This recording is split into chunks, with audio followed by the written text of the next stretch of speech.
할렐루야 샬롬하고 우리 인사합니다. 할렐루야 샬롬 샬롬 샬롬 샬롬 샬롬. 하나님 사랑합니다. 여러분 주 안에서 사랑합니다. 오늘 우리 말씀 봅니다. 사도행전 10장 말씀이죠.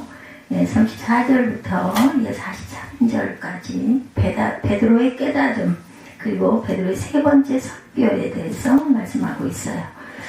본문의 설교는 베드로의 깨달음으로 시작이 되죠. 34절 보면 34, 5절 봅니다.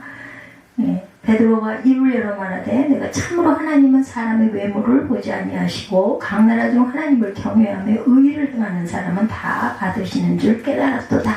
자신의 깨달음부터 이렇게 고백을 하면서 시작을 합니다. 유대인으로서 베드로는 어땠어요? 또한 그리스도인으로 아주 중요한 교리적 진리를 본인이 깨달은 거예요. 베드로의 깨달음은 두 가지로 표현되지만 내용상은 같습니다. 첫째, 하나님은 혈통과 민족을 차별하지 아니하신다 이렇게 말씀하죠. 뭐라고 그래요? 하나님은 사람의 외모를 취하지 아니하시고 34절에 외모를 취하지 않는다 이렇게 얘기하죠. 베드로가 입을 열어 말하되 내가 참으로 하나님은 사람을 외모로 보지 아니하시고 각 나라 중 하나님을 경외하며 의를 행하는 사람은 다 받으시는 줄 내가 깨달았다 이렇게 말하죠. 유대인으로서 그리스도인으로 아주 중요한 이것이 진리를 깨닫는 거예요. 하나님의 혈통과 민족을 절대로 차별하지 아니하신다. 첫 번째죠. 사람을 절대 외모로 취하지 아니하시고 외모를 취하다는 말은 헬라어로 프로소플렉테스입니다. 프로소플렉테스. 그런데 프로시곤 얼굴 앞면을 말해요. 라마비부 취하다라는 뜻을 갖고 있습니다. 그러므로 외모를 취하지 않는다는 말은 얼굴 보고 사람을 선택하지는 않으신다라는 거예요. 영문에 보면 God is no respecter of passion이라고 번역이 되어 있어요. God is no respecter, 그죠? respecter죠. God is no respecter of passion. 하나님은 차별되어지 아니하시는 분이라는 뜻을 갖고 있습니다. 우리 현대인 성경에도 하나님은 사람을 차별하지 아니하시고 이렇게 번역이 되어 있어요. 하나님이 얼굴로 사람을 뽑지 않죠. 외모를 취하지 않으신다는 뜻은 사람 차별을 하지 않으신 것은 일찍부터 우리가 잘 알고 있었던 사실인데 다윗을 왕으로 뽑을 때 이런 말씀을 하셨어요. 사무엘상 6장 7절에 보면 야훼께서 사무엘에게 이르시되 그 용모와 신장을 보지 말라. 내가 이미 그를 버렸노라. 나의 보는 것은 사람과 같지 아니하니 사람은 외모를 보거니와 야훼는 어디를요? 중심을 보시느니라 이렇게 말합니다. 베드로 사도가 외모로 취하지 아니하신다고 했을 때 외모란 유대인과 이방인의 혈통적 구별을 의미하죠. 즉 베드로 사도가 하나님은 외모로 취하지 아니하신다는 말한 것은 이방인을 외면하고 유대인 중에서 자녀를 뽑지 아니하신다는 뜻이에요. 다 똑같이 그저 차별되고 전혀 없다. 과거 유대인들은 항상 하나님 말씀을 유대인에게만 적용을 했었어요. 외모를 취하지 아니하신다는 말씀도 유대인 안에서 사람을 뽑을 때 빈부 귀천의 외모를 취하지 않는다는 뜻으로 해석을 합니다. 이 말씀을 이방인에게 적용한 적도 없고 적용할 일도 없었다. 그런데 그리스도 안에서 하나님 자녀를 뽑을 때는 이방인의 차별이 없어졌다라는 거예요. 그것은 교회 역사에서 아주 중요한 의미가 있습니다. 둘째로 하나님은 민족보다 개인을 택하시고 뽑으신다라는 사실을 35절 봅니다. 각 나라 중 하나님을 경외하며 의를 행하는 사람은 다 받으시는 줄 깨달았도다. 본인이 깨달았다는 거예요. 각 나라 중 하나님을 경외하며 의를 행하는 사람은 하나님이 다 받으시는 줄 내가 깨달았다. 이렇게 말하고 있어요. 그래서 항상 각 나라 중 이란 말은 모든 인종, 에틀릭 혹은 민족, in every nation 중에서란 뜻을 갖고 있습니다. 하나님은 인종, 종족, 민족, 혈통을 보고 하나님의 자녀를 절대로 뽑지 아니하신다. 즉 민족 단위로 뽑는 일은 없으시다. 구약시대 이스라엘은 아브라함의 자손들이죠. 민족이 선민이 되었어. 이런 민족들이 어떤 신이 나와서 말합니다. 신명기 4장 34절에 보면 시험과 이적과 기사와 전쟁과 강한 손과 편팔과 크게 두려운 일로 한 민족을 이룬 민족에게서 인도하여 낸 일이 있느냐. 이는 한 너희 하나님 야훼께서 애굽에서 너희를 위하여 너희 목전에서 행하신 일이라 이렇게 말하고 있습니다. 다시 한번 읽어보죠. 예, 모든 민족들이 선민이 되어서 어떤 신이 와서 시험과 이적과 기사와 전쟁과 강한 손과 편팔과 크게 두려운 일로 한 민족을 다른 민족에게서 인도하여 낸 일이 있느냐. 이는 다 너희 하나님 여호와께서 애굽에서 너희를 위하여 너희의 목전에서 행하신 일이라. 예, 그러나 신약시대 사람들은 달랐어요. 민족을 뽑으신 게 아니라 개인을 뽑습니다. 각 나라 중 하나님을 경외하며 의를 행하는 사람은 하나님이 받으시는 줄 깨달았도다. 개인을 뽑으신다는 것은 유대인에게는 아주 충격적인 사실입니다.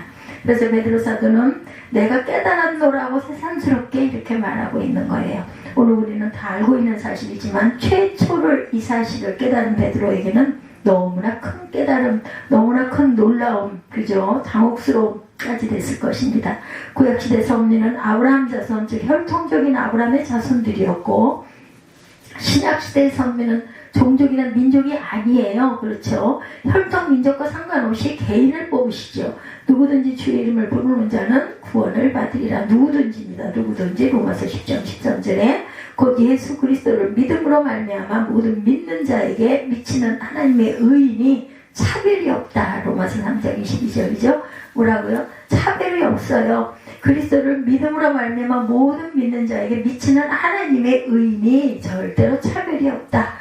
그래서 만유의 주 되신 예수 그리스도, 다음으로 말씀드린 것은 베드로가 인식한 예수님의 신분에 대해서입니다. 어떻다고요? 만유의 주 되신 그리스도시다. 베드로 사도는 처음 예수님을 만났을 때 혹은 3년 이상 따라다니면서도 예수님을 그냥 어떻게 생각했어요? 비보만 낯빛 정도로 생각을 했지 하나님의 아들이라는 생각을 하지 못했겠죠. 마가복음 11장 21절에도 보면 베드로가 생각이 나서 여짜오되 랍비여 보소서 저주하신 무화과나무가 말랐나이다 이렇게 말하는 부분이 있어요. 그리고 마가복음 9장 5절에도 보면 베드로가 예수께 고하되 랍비여 우리가 여기 있는 것이 좋사오니 초막 셋을 짓되 하나는 주를 위하여 하나는 모세를 위하여 하나는 엘리야를 위하여 하사이다 이런 이야기를 했습니다. 주님께서 베드로에게 너희는 나를 누구라고 하느냐 물을 때 제대로 된 대답을 하기는 했죠. 마태복음 16장 16절 유명한 구절이죠. 주는 그리스도시요 살아계신 하나님의 아들이십니다. 이렇게 정확하게 누가 시키신 거예요? 성령께서. 예수 그리스도는 스스로 한 것이 아니에요. 성령께서 바른 대답을 알려주셨기 때문에 어찌되었든 간에 베드로는 하나님께서 감동으로 성령을 통하여 주신 그 말을 입술로 고백을 합니다. 그래서 아주 기뻐하시죠. 주님이 부활 성천하신 이후에야 비로소 베드로는 주님이 누구신지를 점차 깨닫기 시작하죠. 베드로는 사도행전 초반부터 본문까지 여러 차례 설교를 했어요. 이 앞선 부분에서 베드로 사도는 예수님을 주와 그리스도라고 소개를 합니다. 본문에서는 예수님에 대해서 새로운 칭호를 사용해요. 먼저 예수님은 만유의 주가 되신다 이렇게 선포하죠. 그는 만유의 주시다 이렇게 말합니다. Who is Lord of all 이렇게 말해요. 만유라는 말은 모든 존재라는 뜻을 갖고 있습니다. 인간은 물론 모든 동물, 생물, 무생물에 이르기까지 모든 존재들의 주인이 되시는 분이 그리스도이시죠. 예수님의 만유의 주인이시기 때문에 그를 통해서 모든 축복이 우리에게 주어져요. 만유의 주 되신 예수 그리스도로 말미암아 모든 축복은 예수님을 통해서 온다 말합니다. The Lord Jesus Christ. 예수님을 통하지 않은 축복은 없다. 어떤 축복인가? 첫째, 화평의 복음이죠. 만유의 주 되신 예수 그리스도로 말미암아 화평의 복음을 전하사 이스라엘 자손들에게 보내신 말씀, 곧 요한이 세례를 반포한 후에 갈릴리에서 시작돼 온 유대에 두루 전파된 그것을 너희도 알거니와 36, 7절에 증거하죠. 또는 화평의 복음이라는 것은 The Good News of Peace라고 NIV에 이렇게 나타나 있어요. 오늘 예수님으로 말미암아 주시는 첫 번째 선물은 뭐라고요? 평화, 화평입니다. 이 평화를 얻으시기를 주님의 이름으로 축복합니다. 주님이 주시는 평화 세 가지죠. 첫째는 하나님과의 평화. 그러므로 우리가 믿음으로 의롭다 하심을 얻었은즉 주 예수 그리스도로 말미암아 하나님으로 더불어 화평을 누리자. 이렇게 로마서 5장 1절이죠. 모든 사람이 평화를 잃은 것은 근본적으로 하나님과 원수되었기 때문이다. 평화는 하나님의 선물이죠. 그러므로 하나님과의 관계가 좋지 않은데 평화가 올 리가 없습니다. 우리 마음에 누구에 대한 어떤 원한, 미움 이런 게 있으면 마음이 평강해요? 절대로 평강하지 않죠. 알면서도 막 어때요? 우라가 치밀 때는 울그라 화가 나고 푸는 방법들이 각자 여러 가지가 있는데 참 좋지 않은 방법이에요. 근데 한바탕 퍼내보면 저는 시원해집니다. 그래요, 알죠? 내가 이거 정말 잘못하는 것이다 라는 걸 알면서도요, 속에다 넣어놓으면요, 그게 얼른 잠잠해지지가 않아요. 제가 부족한 거죠. 굉장히 부족한 건데, 그래서 좀 퍼대고, 그냥 누구한테라도 막 이야기를 하고 나면 혼자라도 막 한바탕 퍼대고 그렇게 하고 나면은 마음에 좀 이렇게 좀 시원함. 그리고 또 한편으로는, 내가 이러면 안 되는데 이런 마음도 들죠. 돌아갈 때까지 그럴 것 같아요. 쉽지가 않습니다.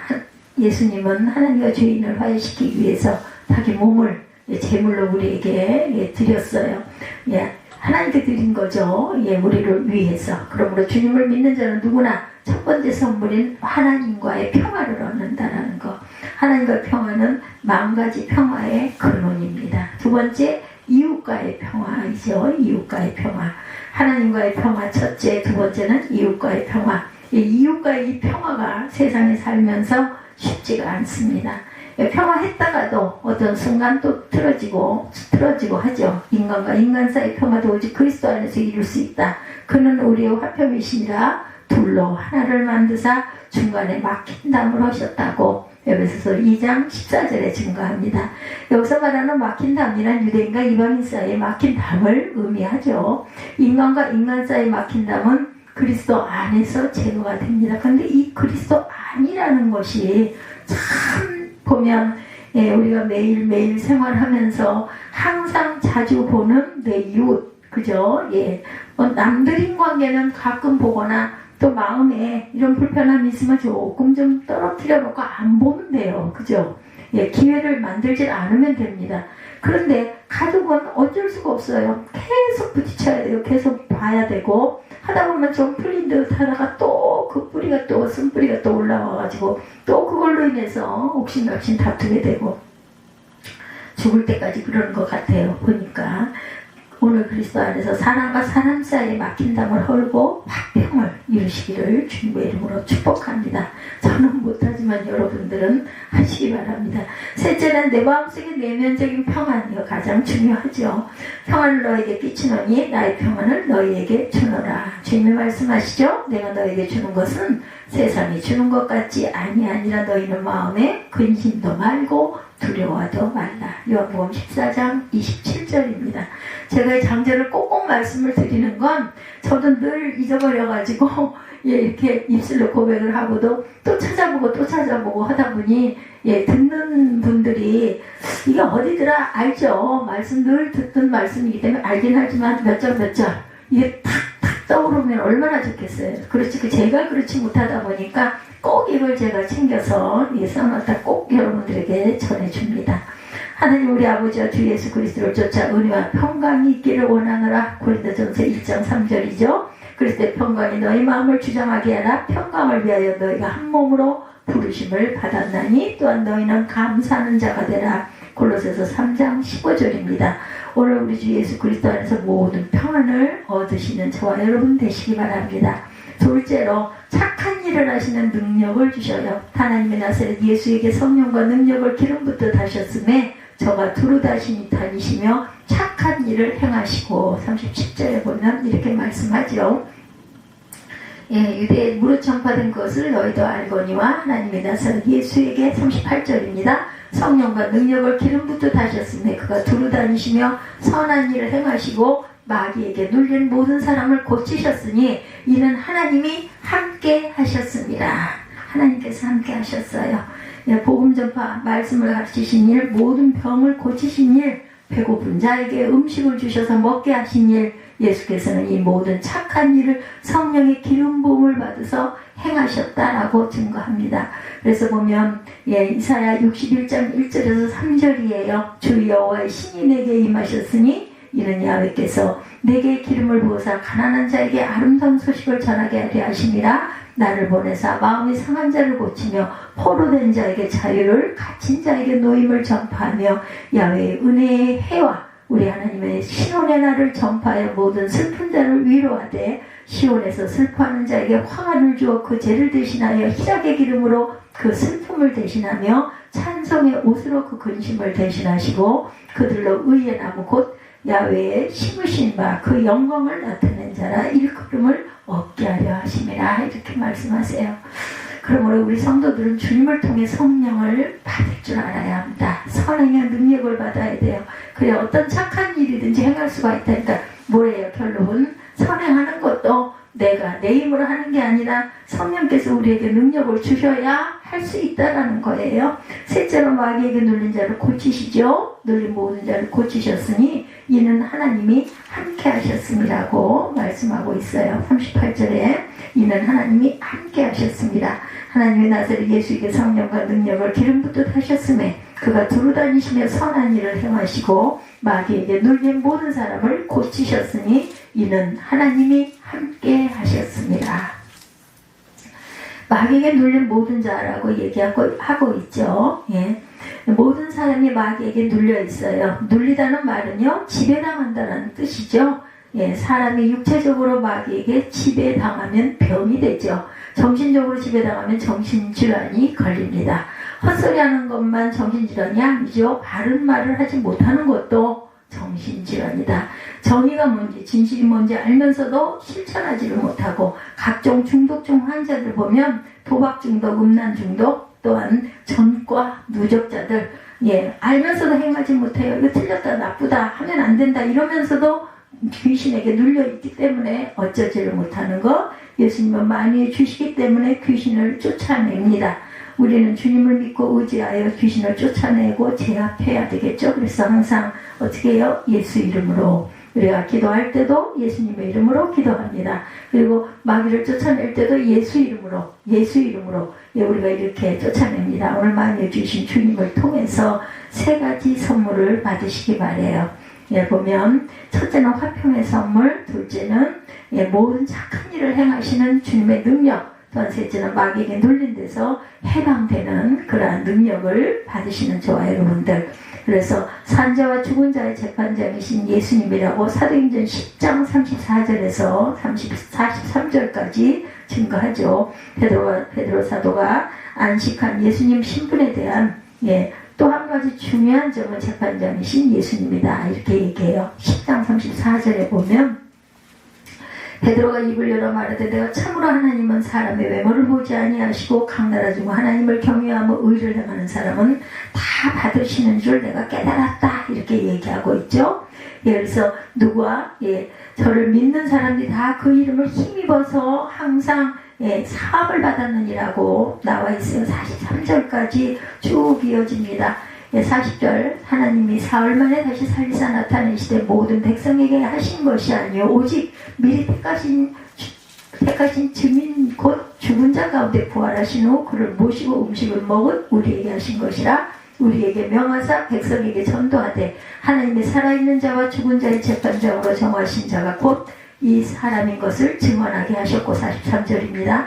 이에 대하여 모든 선지자도 증언하되 그를 믿는 사람들이 다 그의 이름을 힘입어 죄사함을 받는다 하였느니라 이렇게 증거하고 있어요. 죄사함을 받는다 하였느니라. 예수님은 재판장이시고 죄인들을 구원하신 구주가 되시지만 또한 재판장도 되신다. 예수님은 보통 재판장이 아니라 산자와 죽은 자를 심판하시는 재판장이다. 세상 재판장은 산 사람만 재판해요. 그렇죠? 그러나 주님은 죽은 사람도 심판을 한다. 산자와 죽은 자는 누구를 가리켜요? 이미 죽어 육신적으로 땅에 묻힌 사람들이죠. 그들의 영혼을 이미 지옥에 있거나 천국에 가 있어요. 그러나 그들의 육체는 부활을 기다리고 있었다. 그들이 부활하는 날은 세상 종말입니다. 예수님은 세상 종말의 모든 인물을 심판하실 그러한 재판장이시다. 인류를 심판하실 재판장, 영원한 천국과 지옥을 결정하는 재판장 되시는 예수 그리스도. 예수님 스스로 자신이 재판장이심을 밝히고 있습니다. 뿐만 아니라 사도들도 재판장이신 주님을 강조하죠. 계시록 20장 11, 2절입니다. 아버지께서 아무도 심판하지 아니하시고 심판을 다 아들에게 맡기셨으니 또 인자됨을 인하여 심판하신 권세를 주셨느니라. 요한복음 5장 22절과 27절입니다. 하나님 앞과 산자와 죽은 자를 심판하실 그리스도 예수 앞에서 그의 나타나실 것과 그의 나라를 두고 엄히 명한다. 이렇게 말하고 있어요. 디모데후서 4장 1절, 계시록 20장 11, 2절입니다. 예수님의 재판장이신 것은 우리에게 아주 중요해요. 왜냐하면 죄에 대한 죄를 판결권을 가지고 계시기 때문에 예수님은 죄악된 인간에 대한 영원한 용서와 영원한 형벌을 결정하신 분이다. 이에 임금이 대답하되 마태복음 25장 45, 6절입니다. 가라사대 내가 진실로 너에게 이르노니 이 지극히 작은 자 하나에게 하지 아니한 것이 곧 내게 하지 아니한 것이라 하시니라. 저희는 영벌에 의인들은 영생에 들어가리라 하시니라. 아버지께서 자기 속에 생명이 있음같이 아들에게도 생명을 주셨어요. 그렇죠? 그 속에 있게 하셨고 인자됨을 인하여 심판하실 권세를 주셨느니라. 이를 기이 여기지 말라. 무덤 속에 있는 자가 다 그의 음성을 들을 때가 오나니 선한 일을 행한 자는 생명의 부활로 악한 일을 행한 자는 심판의 부활로 나오리라. 요한복음 5장 27절에서 29절입니다. 영벌과 영생, 생명과 부활, 심판과 부활이 어디에? 주님의 손에 달려있다. 믿지 않는 사람들의 재판장은 무서운 지옥을 선고합니다. 주님의 판결에 따라 영원한 형벌에 던져지죠. 또한 믿는 우리에게는 재판장이신 예수께서 무죄를 선고하세요. 좀 더 정확히 말한다면 사죄를 선고하십니다. 예수님은 왕이시죠. 사명권이 주님 손에 있어요.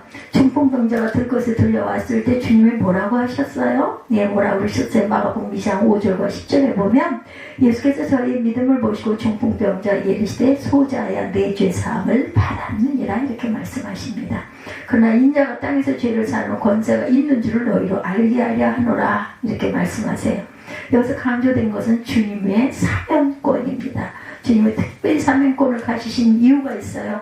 주님은 우리 죄를 대신하여 십자가에서 자신의 생명을 희생하셨기 때문에 그럼 어떤 죄든지 용서할 만한 근거를 스스로 마련하시죠. 그래서 보면 이사야 53장 여러분 잘 아시는 5, 6절이죠. 그가 찔림은 우리의 허물을 인하며 그가 상함은 우리의 죄악을 인함이라. 그가 징계를 받음으로 우리가 평화를 누리고 채찍에 맞음으로 나음을 입었느니라 말씀합니다.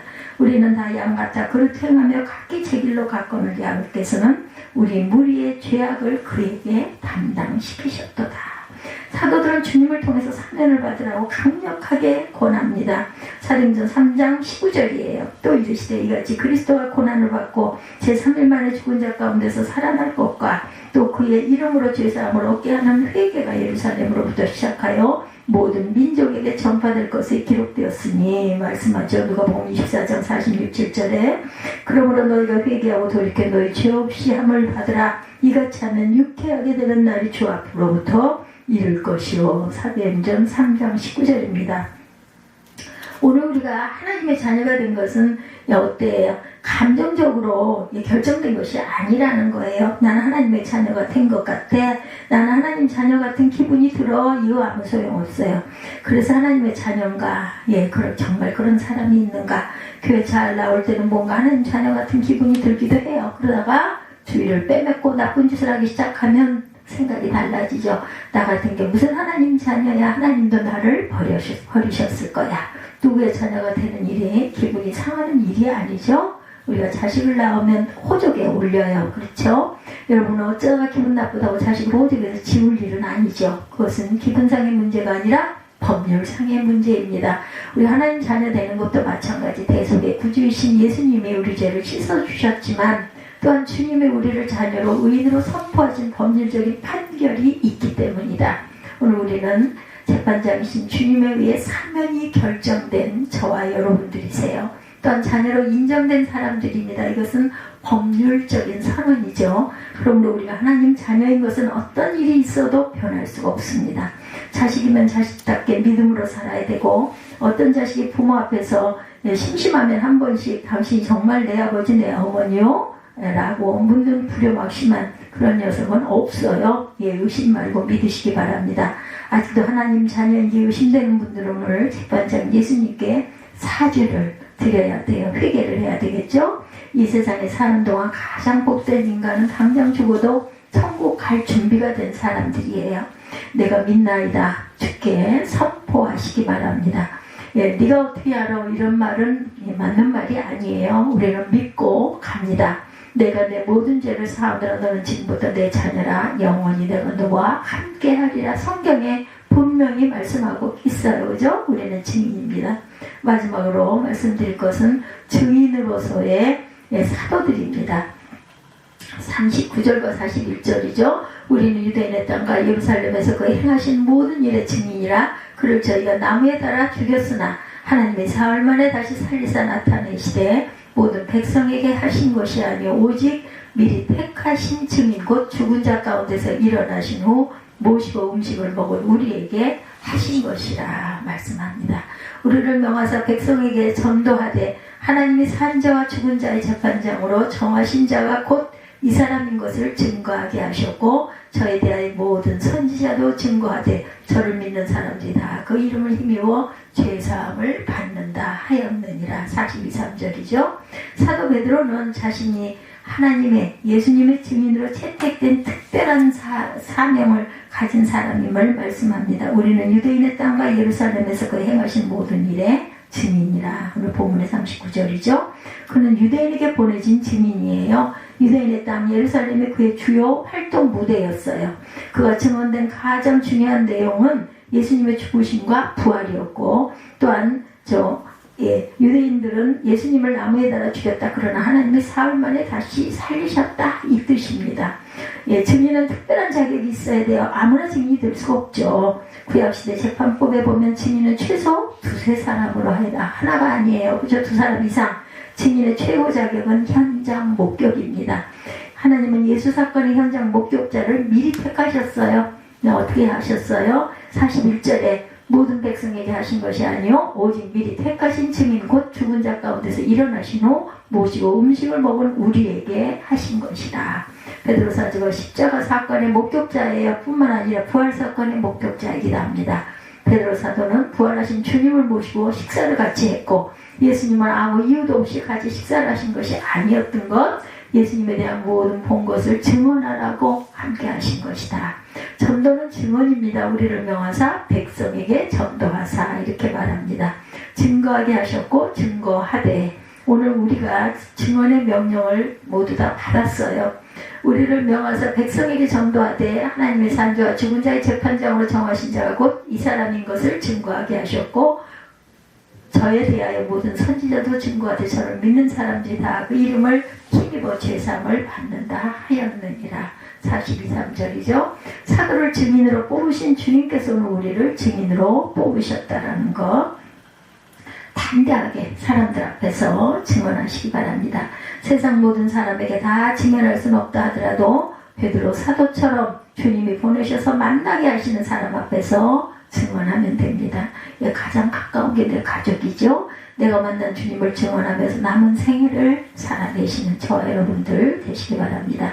디모데후서 4장 1, 2절입니다.